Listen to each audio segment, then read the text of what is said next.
अपनी तकरीर का आगाज करने से पहले बताता चलूं कि बिना नहीं बदने हित हमें तोहफे में, के बिना नहीं बदने हित हमें तोहफे में, लाखों दीप बुझाए हैं एक दिया जलाने को। आज का बच्चा बच्चा, पत्ता पत्ता, बूटा बूटा इस बात का गवाह रहा है कि आजादी से पहले हिंदुस्तान पर अंग्रेजों का राज था, जिन्होंने मुल्क हिंदुस्तान पर जुल्म किया, मुल्क हिंदुस्तान को पूरी तरीके से लूटा। लेकिन जमाना इस बात का गवाह रहा है, जिस दौर में जालिम पैदा हुआ है उसी दौर में जुल्म से बचाने के लिए रहमती जरूर पैदा हुआ है। अगर जिस दौर में फिरौन पैदा हुआ है उसी दौर में जुल्म को खत्म करने के लिए मूसा भी जरूर पैदा हुआ है। और इसको हासिल करने के लिए हमारे आबा व अजदाद ने बहुत सी मुश्किलात का सामना करना पड़ा। ये वही आजादी का दिन है, इसको पाने के लिए हमें बहुत सी कुर्बानियां पेश करनी पड़ी। ये वही आजादी का दिन है जिसको पाने के लिए अशफाक उल्लाह खान ने फांसी के फंदे को चूम लिया था। ये वही आजादी का दिन है जिसको पाने के लिए महात्मा गांधी ने अपने आप को मुफ्त से दो चार कर दिया था।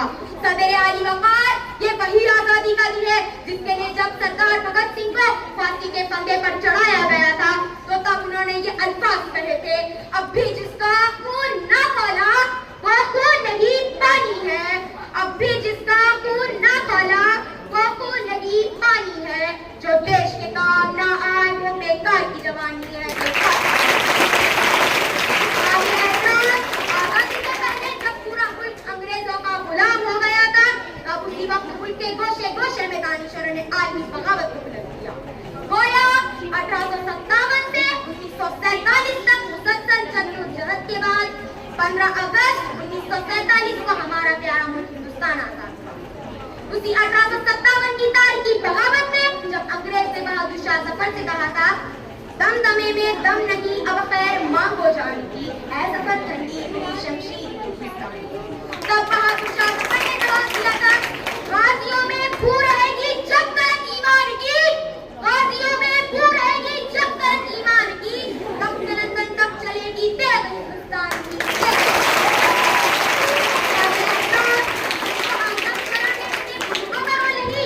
बच्चों से बड़ों तक ने अहम रोल अदा किया था। सदर आली वकार के तारीख के किसी कोने में उसीराम बोस का भी जिक्र आता है, जिन्होंने 17 साल की उम्र में मुल्क के नाम अपनी जान को निछावर कर दिया था। और आज हम उस आजादी की कदर करना भूल गए और आज हम आजादी और जमहूरियत के तकाजे को पैरों तले रोक रहे हैं। कभी मजहब के नाम पर झगड़ा करके तो कभी आपसी इत्तेहाद में हमला करके, कभी इंसानियत की बुलंद इमारत पर जात पात का बुलडोजर चलाकर, तो कभी सियासत के नाम पर गुंडागर्दी करके।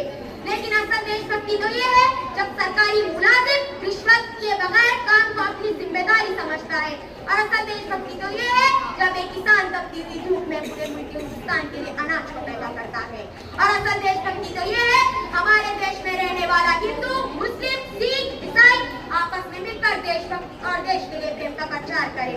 सदर आली हमारी खुशकिस्मती ये है कि यहाँ पर हिंदू भी पैदा हुआ, मुस्लिम भी पैदा हुआ, सिख भी पैदा हुआ, ईसाई भी पैदा हुआ, लेकिन बदकिस्मती ये है कि यहाँ पर इंसानियत पैदा नहीं हुई। लिहाजा एक जिम्मेदार शहरी होने के नाते सारे जहां से अच्छा हिंदुस्तान हमारा, ये साबित करना हम सबकी जिम्मेदारी है। और आखिर में आप तमाम नाज़रीन के सामने चंद अशआर पढ़कर इजाजत चाहूंगा।